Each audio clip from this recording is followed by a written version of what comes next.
All right. Well, hi, everybody. Um, Thanks, as usual, for joining. And today is the first day where we're really starting with Neveu, with chapters 1 and 2.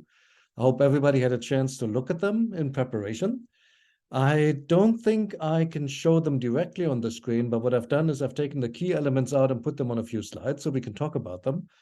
And I thought today we could cover chapters 1 and 2, which is essentially a recap of what we had plus some new elements. And the way I was thinking to go about that is let's look at the key points that Neveu is making. I added a bit more from Junge and Cavalier where necessary. And then let's go through his example sentences as well. And that would cover the topics of, well, basically his very, very high level overview of morphology, the idea defined versus undefined, the definite article and the indefinite article, singular and plural. Sounds good? Any questions before we get started? If not, then I would say let's go right into it. Oops. So morphology. Um, morphology, he really doesn't have a lot there, or introduction to the language. If you want like a comprehensive overview of late Egyptian, like we covered in the very first session of the introduction, for example, Junge has way more there. But what he does say is in his grammar as well, you have two genders that you have to worry about, so masculine and feminine, no neuter in Egyptian. The feminine originally has a T ending, but this has become silent by now, as we've discussed several times. And that's all actually a process that already starts earlier, but now it's really often reflected in writing. Singular and plural only. The dual is still around for some words, things that normally come in pairs, like eyes, hands, legs, buttocks, a few other words, which normally would rather appear in the old dual form instead of the plural. But that's it. For the dual. Otherwise, singular and plural, normally indicated by plural strokes, although sometimes you can find them on singular words as well. And the surefire way to identify gender and number is the article, whether definite or indefinite. The spelling is more reflective of the actual pronunciation. And I gave a few examples here, like, for example, in Middle Egyptian, typically day, you would spell out Heru, HRW, and the plural, you'd add the plural strokes. And if you look at the same word in late Egyptian, it can be spelled how, with some kind of spurious T at the end, which shouldn't be there for Middle Egyptian. So the R has gone away. They just indicate some kind of vowel or glottal stop sound here. And it reappears in the plural. And that's actually what you see in Coptic. In Coptic, it's ho, and in those forms of Coptic which have a separate plural form, it's chreu or achreu. And you see the R is coming out again, just like in late Egyptian, where the singular doesn't have it, the plural has it. I also put the word feminine word here, sanit, sister.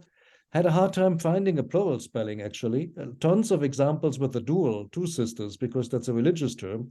I eventually found one which had the male determinative in there as well, almost like in the word siblings. But in context, it's clear. It says like brothers and sanut. So let's assume that is a spelling, a legitimate spelling for sisters. If you look in late Egyptian, normally the T is still there in the singular, but it can go away. And in the plural, it can just be missing. And that again reflects what you see in Coptic. So sone in the singular and sone in the plural. And the only thing that would distinguish them is the article in front of it, whether it's et sone and en sone, to distinguish between singular and plural. So basically, if you want to know what the gender of a word is, look for the articles. The spelling may or may not tell you. Any comments or thoughts on this one before we go on? I had a thought about ho, about day, because I think in. Can you hear me, by the way? Oh yeah, you're good. Yeah, okay, I have this. In Coptic, I think when you say, like idiomatically, when you say today, you say po or something with, and the H disappears, I think. I don't know if you have any thoughts about that. Epro, isn't that spelled with a PH, like with a phi kind of I don't, letter, a P letter? I had to check. I feel like I need to check lambding again, but I just feel like there is some context when day in Coptic loses the H sound. We'll have to check. Yeah, I'm pretty sure of it, but I just don't remember exactly what the change was. But yeah. Interesting. We'll check after this. So you're saying, okay. I honestly don't remember. I mean, we can quickly check if you don't mind. Yeah. Coptic dictionary. And we just need the word for today, right? So today, Yeah, just today or something. which should be, well, let's see. You absolutely correct. I misremembered. So it could be pro, but it could also be ebo. Oh, that's interesting. I never noticed that. You're right. Yeah, I don't know if there's if this happens sometime for some reason. I don't know if late Egyptian has this, but I haven't seen it yet. We'll get there in a moment. I mean, the interesting thing in late Egyptian is paho, so to say, or pacheru, is already has the meaning of today, just like in Coptic. If you wanted to say this day, you'd have to do this differently. Would be something like herupen, like in Middle Egyptian, because that has that, or otherwise you just use the word without the article. So that's an interesting thing, but I don't remember ever seeing it without the H. So that may be a Coptic thing. I don't know what happens in a demotic. I wish I knew demotic already. Oh, interesting observation. I never noticed that. Good point. Any other thoughts on these? If not, let me go on.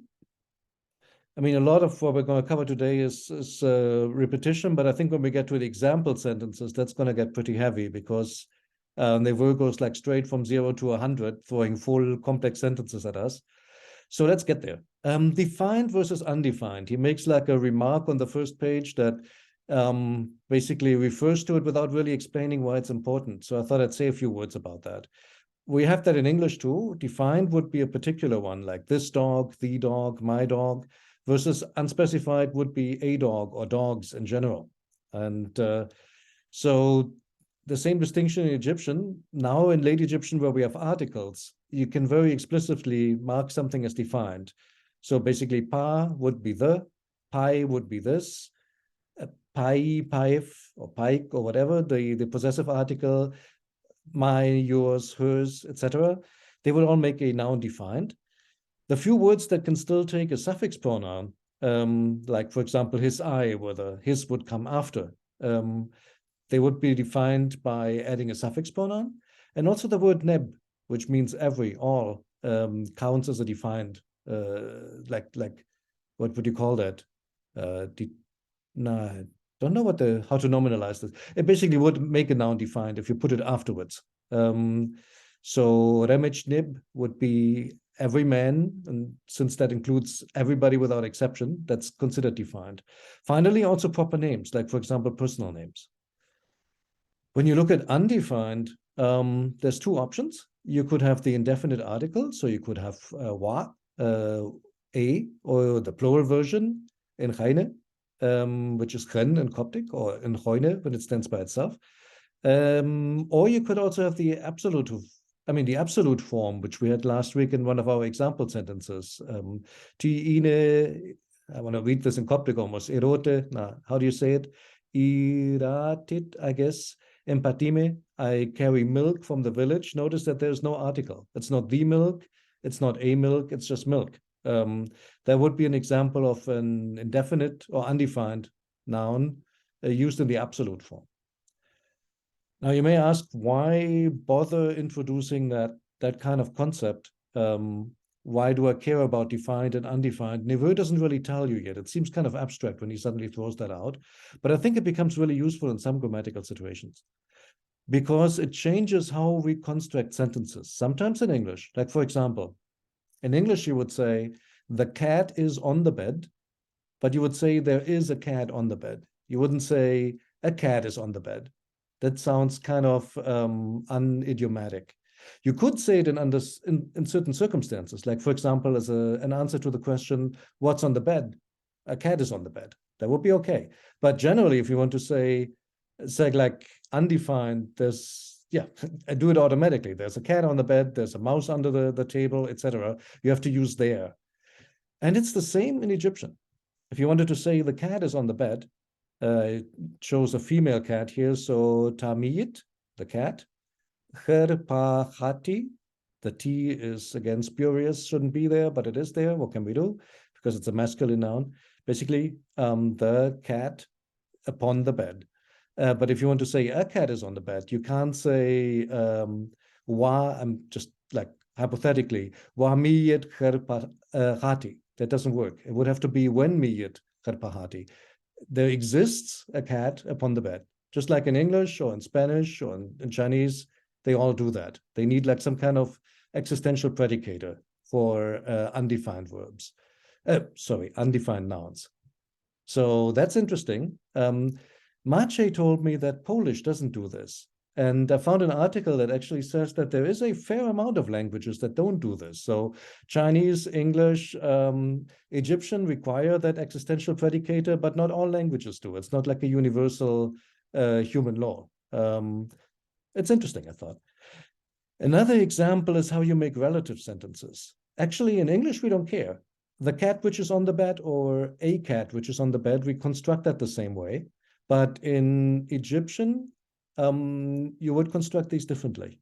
I think, and we'll get there when we look at relative sentences in a few months, in a determined case, like the cat again, you would use enti, enti kherpahati, so which is on the bed. Or in the past tense, you could use relative forms or participles.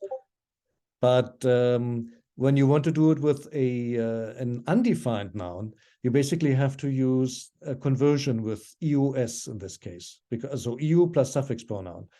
A cat which is upon the bed, wa meet, eus kherpa, oops, haha, the dangers of copy and paste. That's what it should have been. Kherpahati, hati. So that's why I think defined, undefined are useful concepts, because basically if we have those, we can use them later to discuss grammar more efficiently. If you know Coptic, this one should be very familiar. It's maybe not always a hard and fast rule, I'm not sure, but there seems to be a strong correlation there. Any thoughts on that? Any questions? So, are you able to hear me? Yes, you're there. Okay, yeah, I got a new laptop, so I wasn't sure how good my audio is, but that EWS for the second sentence, bottom right for the, would that just be the equivalent of the Coptic circumstantial for an indefinite? Isn't that Awesome. cool? Yep, Thought that's so, yeah. exactly what it is. So you can almost read this out in Coptic. In Coptic, you would also say basically like a cat being upon the bed, or yeah, as he, or how would you say it? I guess you would use a different preposition, right? I'm so bad at making Coptic up on the fly. I think you could just say as he, like a cat Right. being on the bed, or being on the bed. Right. Right. Straightforward like that. As he Schlotch or something? I forgot the word for bed, but I think that's what it is. Schlotch? Yeah, I think that would at least conceivably work in Coptic. Right. So yeah, you can already see that. I mean, in a way, Late Egyptian is very much like Coptic in hieroglyphs, at least in my mind. Mutatis mutandis. Yep, great point. Other comments? So it's safe to assume if this were a male cat, it would be EUF, Kherpahati. Yes, exactly. And I automatically made the cat female just because it's die Katze in German. Cats by default are female in German, which is where my bias comes to. So I don't think that actually applies in Egyptian. So it might as well have been how do you say male cat again? Miut or something, if I'm not mistaken. I think miut. Miu, no T, of course. Miu. Emao in Coptic. So you're right. And that would then be UF. All right. So much for defined and undefined. And that already takes us then through the articles. So let's take a look at those together. That's basically what Neveu has there. So for the masculine article, pa, which of course is much older, it's already showing up in Middle Egyptian as a demonstrative. before the noun, but then eventually it weakens to become an article. I just found an article, I mean, a paper today on the evolution of that and how you can trace that to different geographical areas. Have to read that later this afternoon. Can share on Discord if you guys like. In any case, that's the normal spelling in hieratic, pa and the extra aleph bird. Occasionally you can find it spelled with pur, the word for house, which is interesting. So you can basically tell the R's already gone, like we would expect, and essentially they're just spelling what they hear. So that's per, and this is per, and you can just use one for the other. I'm not sure if it's super common, but I found a few examples of that in different grammars. In hieroglyphs, you'll also see it written like this, without the extra aleph. So, but since most texts that we'll find are in hieratic, this is the standard form. So that's pa, and of course in Sahidic there would be p or pe if it's followed by double consonant. The female version, ta, t and te, the plural na could have plural strokes on it, and in the 19th dynasty it can have like an extra n, na, n. In Bohairic, there is a version nen in certain circumstances. Like if you wanted to say, if it's like a plural article followed by a genitive, like, I don't know, the children of Aaron or something, then it would be nen sheri in Aaron instead of nisheri. I wonder if that's a leftover of na en, but I'm not sure. I'm not going to make that claim. It just looks so similar. So I'm wondering if that's coincidence or if they're related. Something to dig deeper into. Zahidic doesn't do that. Indefinite article, a or some. You can spell it wa, you can spell it wat. It does not correlate with the gender anymore. So it's basically wa in either case. And that's what it is in Coptic as well. Coptic makes a distinction for the numeral. If you want to say one as a, I mean, in English we distinguish, right? We distinguish between a and one, even though historically they're the same word. And Coptic still does that. So I'm wondering, once we get to numerals, we should look into if there's any gender distinction when you're actually talking numbers. But for the indefinite article, ignore the spelling. It doesn't correlate with anything anymore. In the 19th dynasty, you can still see an N there, like in Middle Egyptian, wa N something. Later, that falls off.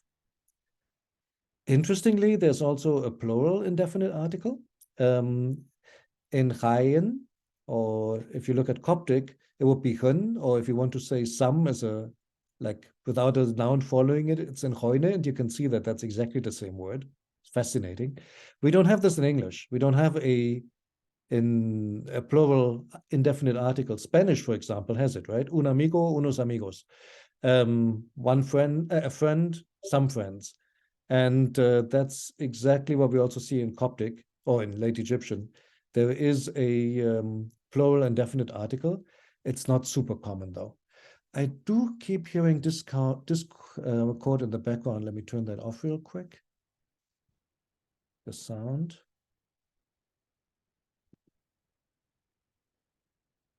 Okay. Any questions or comments on this one?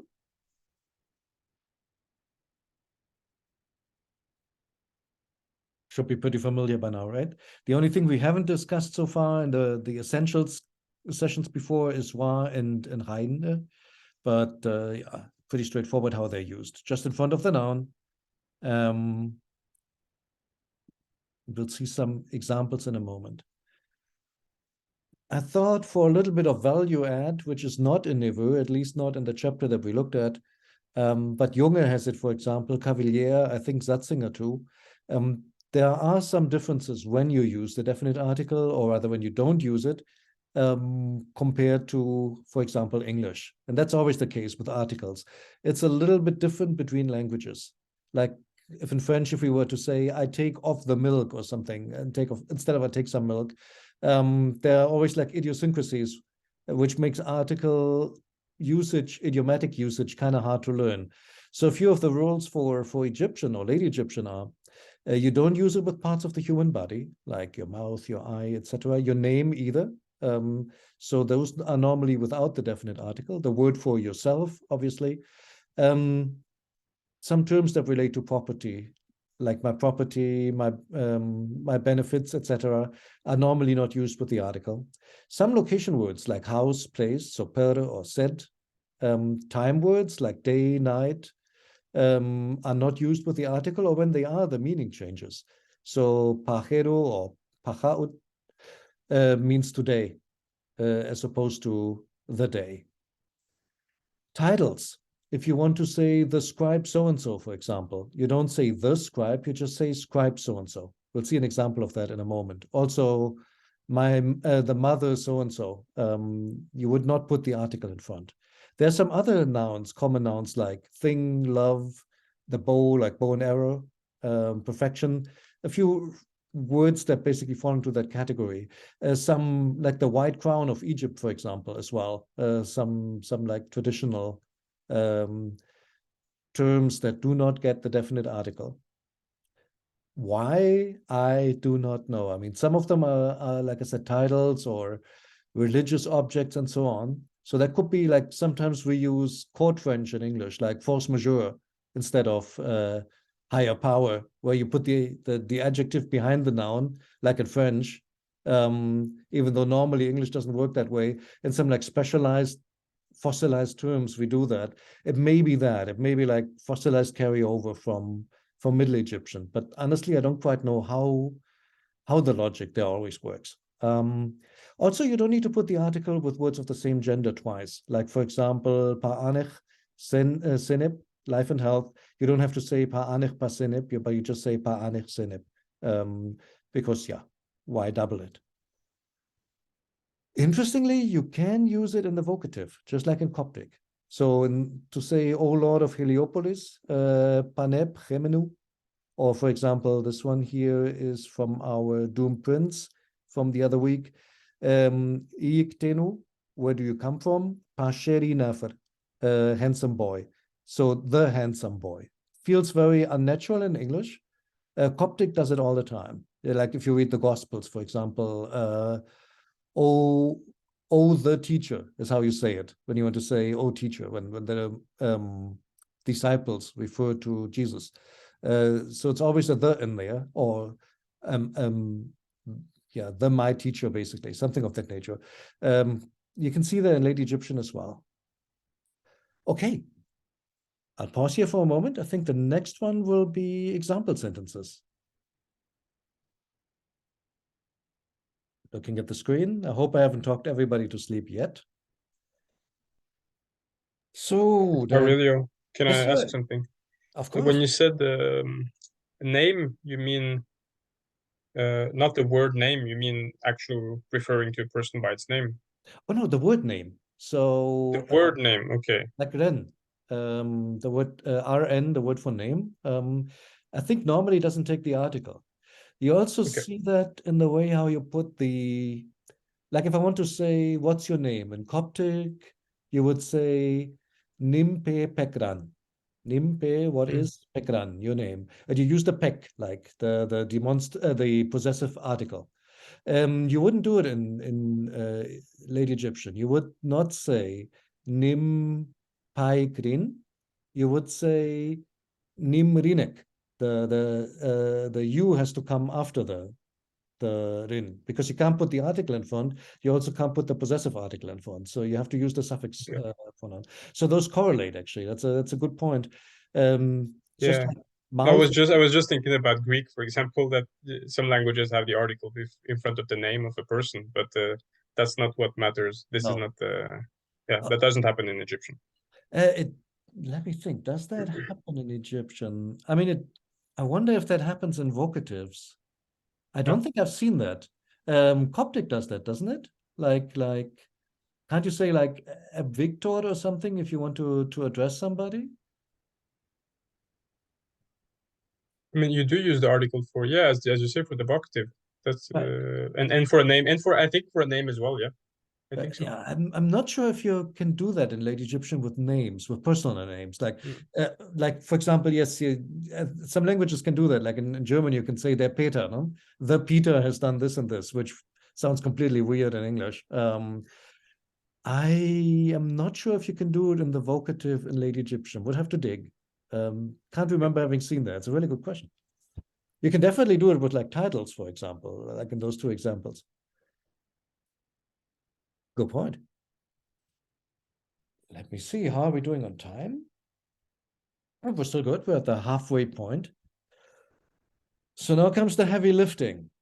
And I wanted to ask you guys, how do you want to do it? I mean, since the course is meant to be for anything from beginner to anybody from beginner to very advanced, those sentences are not easy that Neveu picked. I wish some of those examples would have been a bit more straightforward.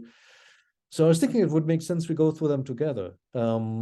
Should we do it like if somebody wants to take one of them and just walk us through it, what they see or saw, that would be great. Or I can do it. How do we want to do it? Any ideas? Yeah, let's mix it up. I guess maybe some of the more advanced people can kind of maybe step up and take on a couple of sentences, and we can just parse through it. I don't want to be the one who's always talking, so Yeah, for sure. Yeah. So I don't know, Christopher, you want to take one or? Yep, I'll jump in first. All right, awesome. Go ahead. So what we're doing, we're just kind of parsing through it, and then what we're just pointing out indefinite articles, definite articles. Right. What's going on in this sentence, and maybe also what you don't know, if there's anything that puzzles you. Some of them have zingers in there. Okay. Another thing too, are we going to be pointing out if we see any adverbial forms like we've done already? Are we going to kind of point that out? And why not? Yeah, that would be awesome. Mm-hmm. Okay. All right. So first one up here. There we go. So we have ered pa smeter. I guess that's smet. Is that smeter? Smeter, you're right. Yeah, he's just. I mean, this is from probably some kind of court document, so he's just abbreviating. You know what it means. So yeah. It's smetered. That's right. Smeter ni pa mint. Right. Ni na icha. Is that one word? Icha. Yeah, I think that's one word. Yeah, icha ni pa kher. That is correct. Is it min or mint? I don't remember. Let me get my copy of Neveu. Probably mint. Just be min. But is it mint? Let me see. I don't remember either. He has it as min. MN. Okay, min. All right. So we have, I guess this is, it looks like it's an infinitive in the front maybe. So doing or, no, not doing. Mm-hmm. You're right. Yeah, doing or the smeter. So they, that means to kill or hit. It almost could. It's a causative of meter. Meter is to testify. And sumeter is to make somebody testify or to examine, interrogate. And I think often there was a rather unpleasant process. Like I saw one line that said... And that's why they have the guy with the stick? Exactly. We proceeded to a second interrogation involving a staff. And he said, stop, I will tell you. I mean, that pretty much gives you a good idea of how these things may have gone. Yeah. Okay. So the interrogation, the questioning, right? Of the, I don't know what mint it means. Mint. I put it in there as vocabulary. Second line. Sorry. Rest. Thank you. Of those of the thieves. Yes, thieves, got it there. Of the tomb, or I guess at the tomb. Yep. That's right. Of the tomb. The tomb robbers. Right. So smeter ni ba min ni. Okay, I don't see any. I'm just trying to point out anything we did last time. I don't think I see is an infinitive verb there. And okay, you got the causative verb there. Smeter ni ba min. Okay. The tomb of the tomb. So that's a genitive, I guess. Yeah. Is there anything else we're trying to point out, or?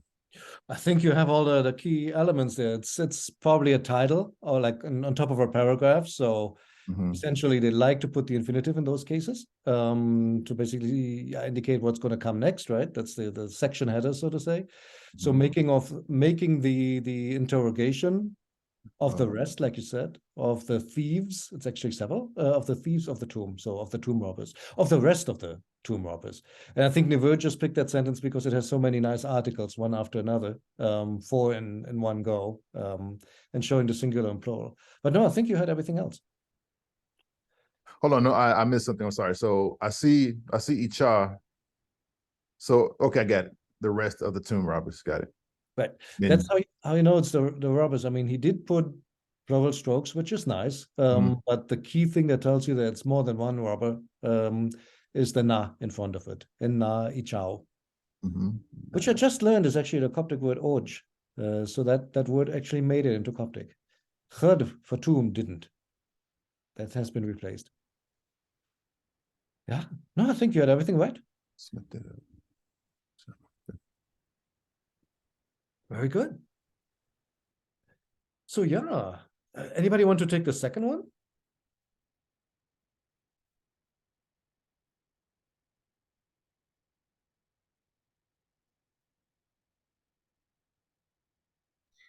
I can try to I read through it. can- It'll probably just.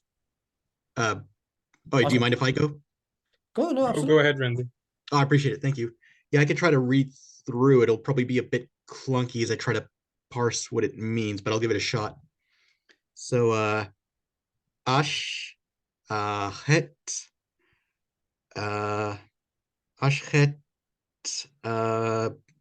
sacha, ash, ashchet, sacha, charu, That pa, sounds good. her. I think I read that reasonably. Yep, you did. Be a pilot. It's probably some idiomatic type of thing for like pilot. I mean, like not like an airplane pilot, but then it's followed by scribe. So it's like be a pilot, scribe, charu, the tomb. I probably have to go over this a few more times in my mind. Like it's hard for me to think in real time what this could translate to. You're doing well. So first off, you identified correctly the verb at the beginning, oshrat, is an imperative. So be a pilot is correct. Be a pilot, ensach or ensacha. What could the N mean? Be a pilot, like either of the scribe or maybe direct article or direct object, like to the scribe, maybe not, but maybe also dative, like for the scribe, to the scribe. Which would mean the same thing. Either way, it's probably a dative, but so yeah, be a pilot for the scribe. For the scribe is named Charoi. That is syllabic orthography here. Something like Charoi, and then it ends with a little A1 man. And then the scribe is further specified. It says en per chere. And the interesting thing about the reason why Neveu included that is the per here standing for pa. So the scribe en perher is probably means the scribe. So it's just saying, so an imperative basically. So be a pilot for or to the scribe, charu of the tomb. You got it. Exactly. And presumably what I would assume is, I'm not sure, maybe Nikita knows or one of you knows what a scribe of the tomb exactly is, but normally you have a cult, right, for the tomb, and the cult has a temple, and the temple has a massive endowment. I'm assuming that it's somewhat related to those operations, but I'm actually not sure what the job function of a scribe of the tomb was, what they do. Do you happen to know like what be a pilot? Because I'm guessing maybe there's more than one, possible English translation for that ashchet. I mean, what else is it used? Can it be used for other things than scribes? Do you know? I looked it up as well because I was curious about the expression. I found it was related to boats. So I almost imagine it like maybe like a navigator for a ship. Ah. That's what I imagine it is. Because the hut here is definitely the hut of of some kind of ship or bark. So that's the guy probably who stands in front and gives directions. I don't want to say I a see. driver, that sounds too menial, but I think that's what it basically means. I see. Cool, very well done. And so, yeah, I mean, all that complicated imperative and whatnot front, just to give you an example of that pa can be spelled per in later texts, which is kind of interesting. And we have something in the chat, like a captain, leader, director. I think so, but I think it really means not in a figurative sense, but in the, I think it means in the actual sense of like on a boat, on a watercraft. Although I'm not completely sure if it could have a figurative meaning as well. There are probably, I think, a dozen attestations in the thesaurus. If you look under Ashrat and look it up. Very cool. So some examples here for the definite article. We have a few more on the second page. If anybody wants to take one of those. Yeah, I can try this one.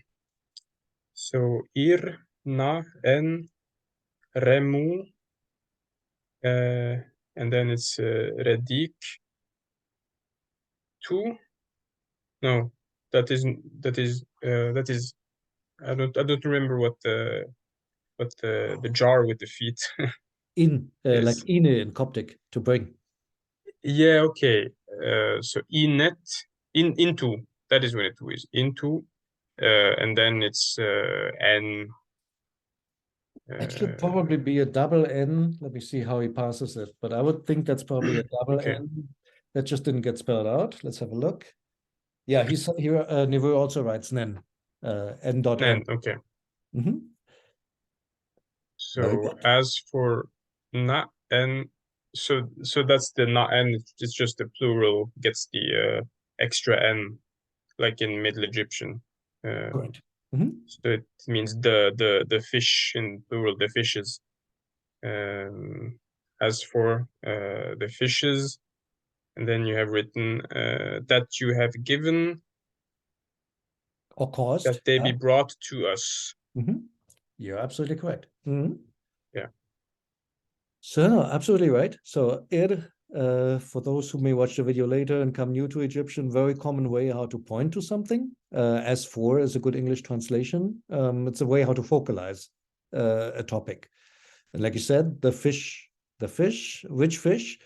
That erdik is a relative, and it is quote unquote misspelled, because what that should really be is the reed leaf with the A2 man.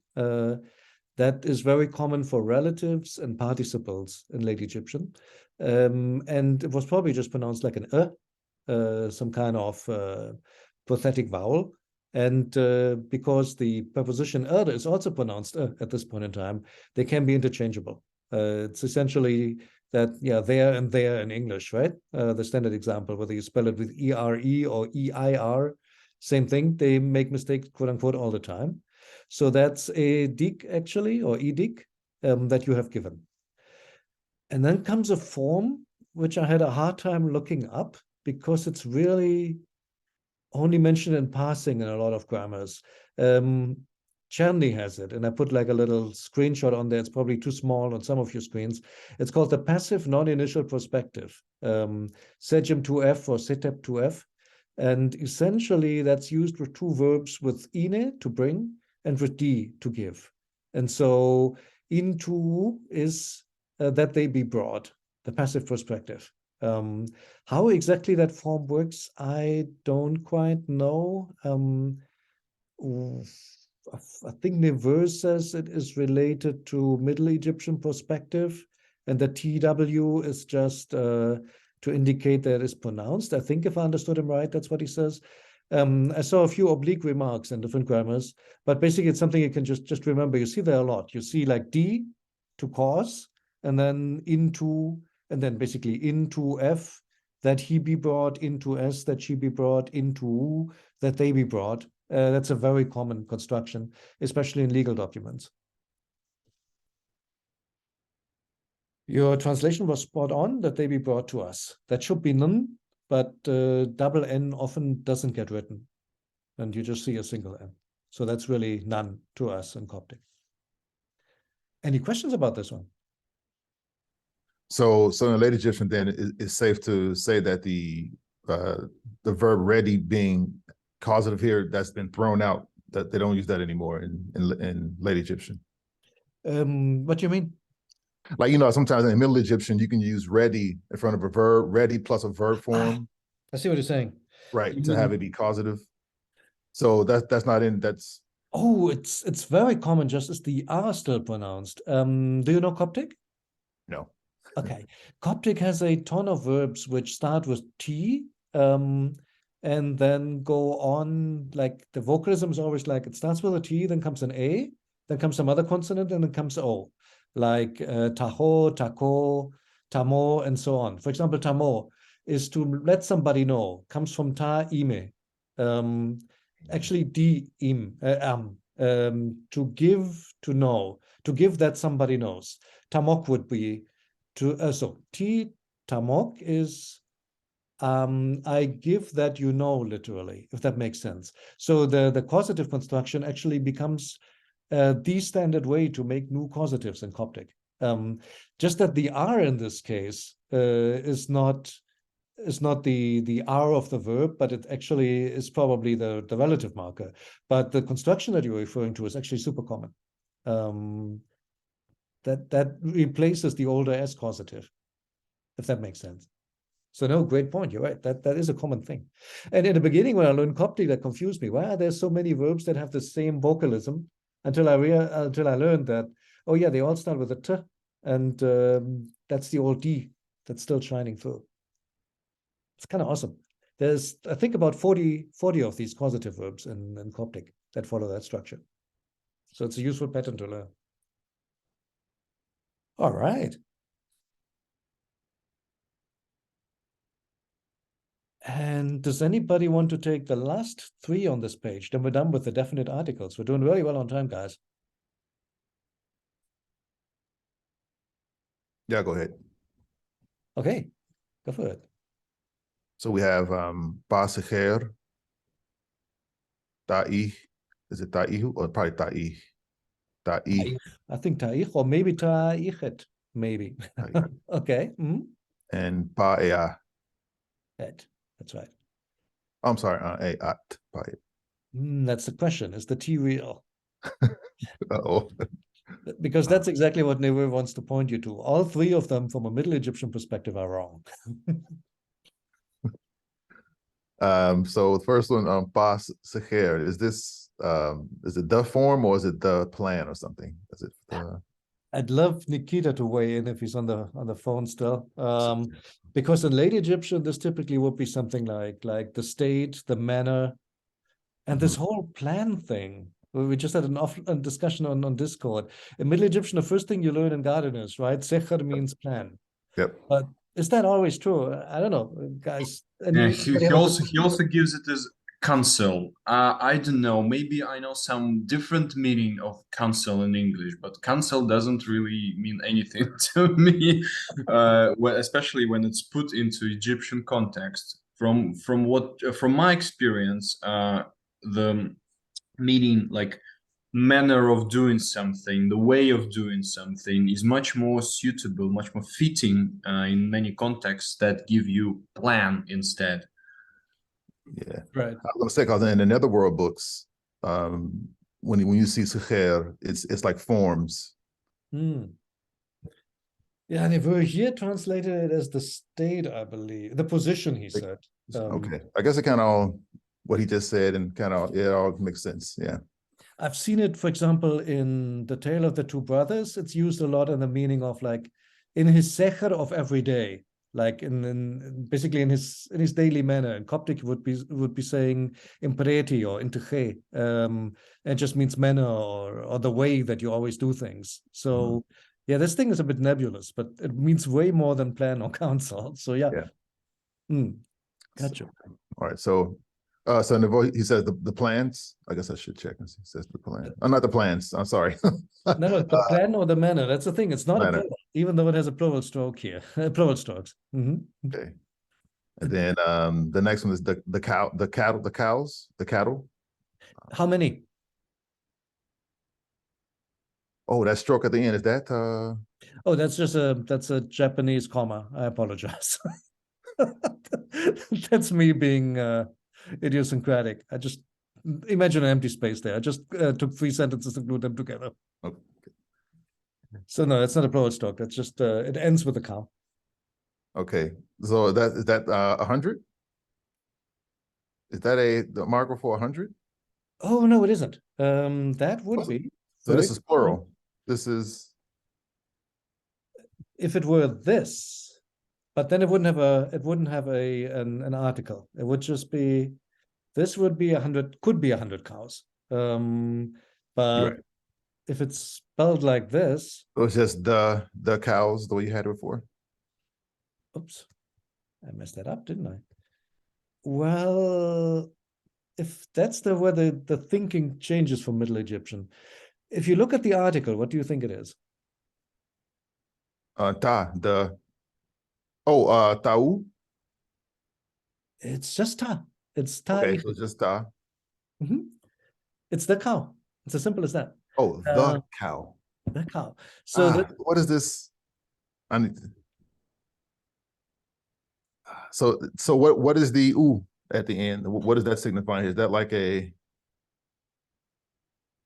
what is that? two possibilities, I think. Two realistic possibilities. Possibility one, there could have been some kind of vowel final sound, like it's eche in Coptic, right? So it could just be that it may have wanted to mark the final vowel, or it could have been an indication about the vowel between the reed leaf and the ch, that was maybe like a darker vowel. That's that paper from Kilani that I keep referencing, where he basically says he found a correlation between words that have a dark tonic vowel, like an O or U, having this final unmotivated W far more often than words that have like an E or A sound in the stressed syllable. So he thinks it's almost like when you have in Hebrew, when you have like those vowel markers underneath the consonants, it could have been something like that too. Or it could have been both, what I just said. It could be a final vowel marker in some cases. It could be an indication for the main tonic vowel in others. But basically, for like determining the number, just ignore it. Look at the article. What you see, it's ta, it's singular feminine. So even though it doesn't say ichet, you know that what he really means is ta ichet. Means is the ta ichet, the cow, the female cow. And it's the same with the next example. Cool. So we have the donkey. Yeah. And is it a male or female donkey?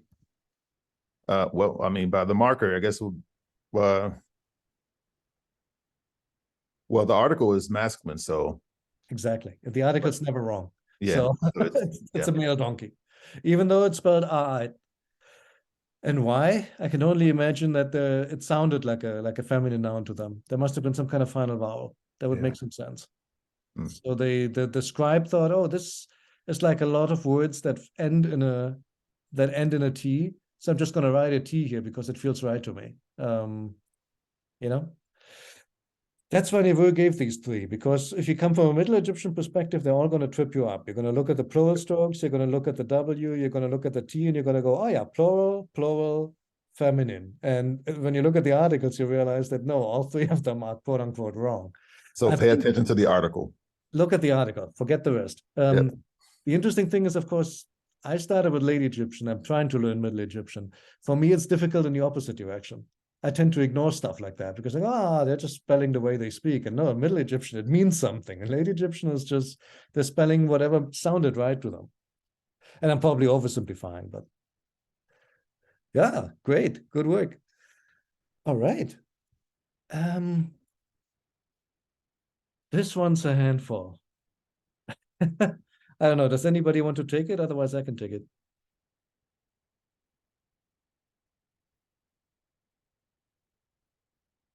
Looking at my other screen. I'll just take it in the interest of time because we have 6 minutes left for today. All right, let's see if I can do this one. I say it's a handful because what he really wants to say here is he wants to introduce the wa, more specifically, a waket, a dream. Kite in Coptic means sleep, so that's still the same. Waket, in a dream or upon a dream. That's really the grammar point here. But he gave this whole complicated sentence with like ya, which is some kind of interjection. Ya iruse, E, this here is basically a second tense. That she did the coming, so that she did come. That's a how would I call that?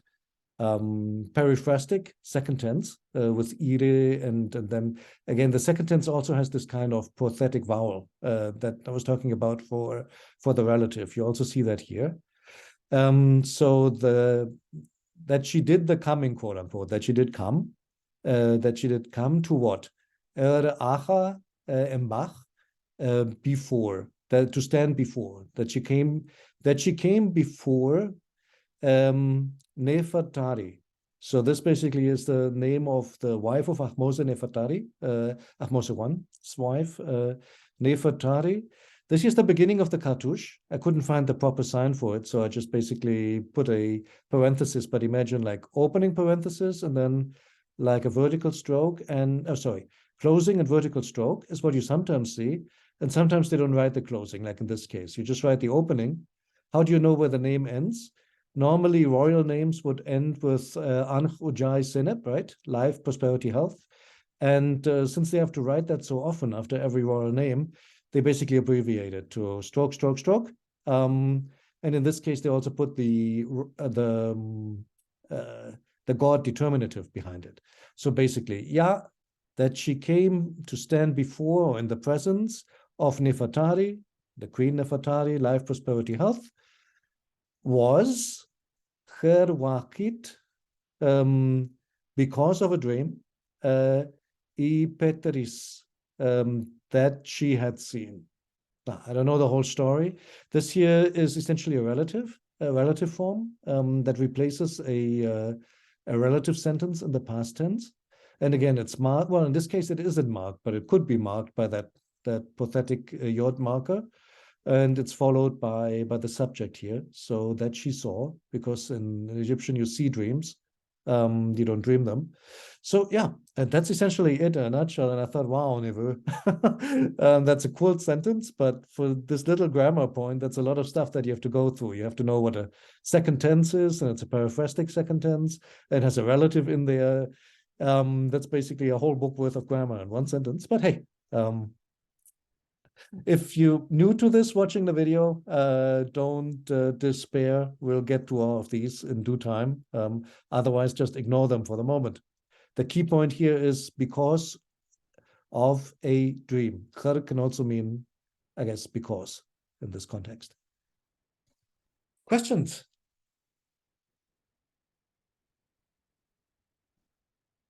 There's one more page left. Should we do this one real quick?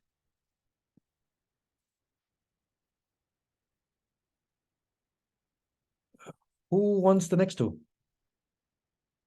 Or one? Just the first one is really easy. I'll go. So wash up, a letter. That's right. That's all it is. Want to do the next one too? Sure, I'll take a stab. You her atnetwa en dai.